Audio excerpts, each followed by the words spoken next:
আসসালামু আলাইকুম। এই চকলেট পুডিং দেখতে যেমন আকর্ষণীয়, খেতেও দারুণ স্বাদের হয়। ছোট বড় এই চকলেট পুডিং সবাই পছন্দ করবে। আর এই চকলেট পুডিং যেখান দিয়ে যায় মন প্রাণ সব ঠান্ডা হয়ে যায়। বাসায় এরকম চকলেট পুডিং বানিয়ে সবাইকে চমকিয়ে দিতে পারেন। আর ছোটরা এই চকলেট পুডিং খেতে খুবই পছন্দ করবে। বাচ্চারা তো চকলেট খেতে খুবই পছন্দ করে, এরকম একবার চকলেট পুডিং বানিয়ে দিতে পারেন। আমি এখানে একটি কড়াইতে খাঁটি গুঁড়ো দুধ নিয়েছি 500 গ্রামের মতো। খাঁটি গুঁড়ো দুধ দিলে খেতে ভালো লাগে, আপনারা চাইলে প্যাকেটের কেনা দুধও দিতে পারেন। আর এখানে আমি 2 চা চামচ আগার আগার পাউডার দিয়েছি। আর আমি এই দুধ চুলায় এখনও বসাইনি, আগে আমি আগার আগার পাউডার ভালোভাবে মিশিয়ে নিব। অল্প অল্প আগার আগার পাউডার দিয়ে আমি দুধের সাথে মিশিয়ে নিব। আমি এখানে 500 গ্রাম গুঁড়ো দুধ নিয়েছি, সেজন্য আমি এখানে আগার আগার পাউডার 2 চা চামচ দিয়েছি। আপনারা যদি গুঁড়ো দুধ বেশি বা কম নেন, সেজন্য পরিমাণ মতো আগার আগার পাউডার দিয়ে দিবেন। এখন আমি অল্প অল্প করে আগার আগার পাউডার দিয়ে মিশিয়ে নিব। আর আমি যদি চুলায় দুধ দিয়ে তারপর আগার আগার পাউডার দিতাম, তাহলে আগার আগার পাউডার দলা লেগে যেত, সেজন্য আমি আগে থেকেই মিশিয়ে নিচ্ছি। এখন আমি এখানে কোকো পাউডার দিয়েছি 1 চা চামচ। কোকো পাউডার আমি অল্প অল্প দিয়ে ভালোভাবে দুধের সাথে মিশিয়ে নিব।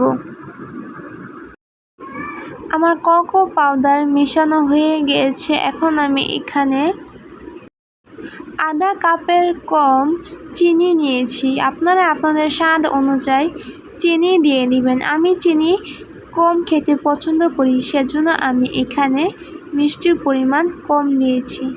আপনারা আপনাদের স্বাদ অনুযায়ী মিষ্টি দিয়ে দিবে। এখন আমি এটি চুলায় দিয়ে দিব। চুলায় দিয়েছি। এখন আমি চুলার আঁচ হাইতে রেখে এটি এখন আমি একটি বলক উঠিয়ে নিব।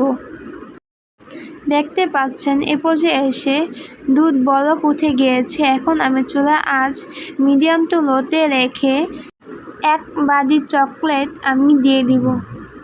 এখন আমি চকলেট দিয়ে হালকা একটু নাড়া দিয়ে 1 মিনিটের মতো জাল দিয়ে আমি এই দুধটা নামিয়ে ফেলবো। বেশি জাল দিব না, দেখতে পাচ্ছেন কতটা ঘন হয়ে গিয়েছে। এখন আমি এটি নামিয়ে ফেলব। আর চকলেটটাও দেওয়ার সাথে সাথেই গলে যাবে। আর এই মিশ্রণটা বেশি জাল দিব না। এখন আমি এটি নামিয়ে ফেলব। দেখতে পাচ্ছেন এখানে আমি একটি পাত্র নিয়েছি। আপনারা আপনাদের পছন্দ অনুযায়ী একটি পাত্র নিয়ে নেবেন। এখন আমি সেই মিশ্রণটা দুধের এই পাত্রে ঢেলে নেব। সম্পূর্ণ মিশ্রণ আমি ঢেলে দিয়েছি। আর এই মিশ্রণটা এই পর্যায়ে এসে রুম টেম্পারেচারে এসে গিয়েছে। এখন আমি এটি ঢেকে নর্মাল ফ্রিজে রেখে দিব 1 ঘন্টার জন্য। 1 ঘন্টা এই পুডিংটা ভালোভাবে সেট হয়ে যাবে। দেখতে পাচ্ছেন আমার 1 ঘন্টা পর এই পুডিংটা কীভাবে সেট হয়ে গিয়েছে, দেখতে কতটা লোভনীয় লাগছে। বাসায় মেহমান আসলে এই সুস্বাদু ডেজার্ট বানিয়ে দিতে পারেন। ছোট বড় এই ডেজার্ট সবাই পছন্দ করবে।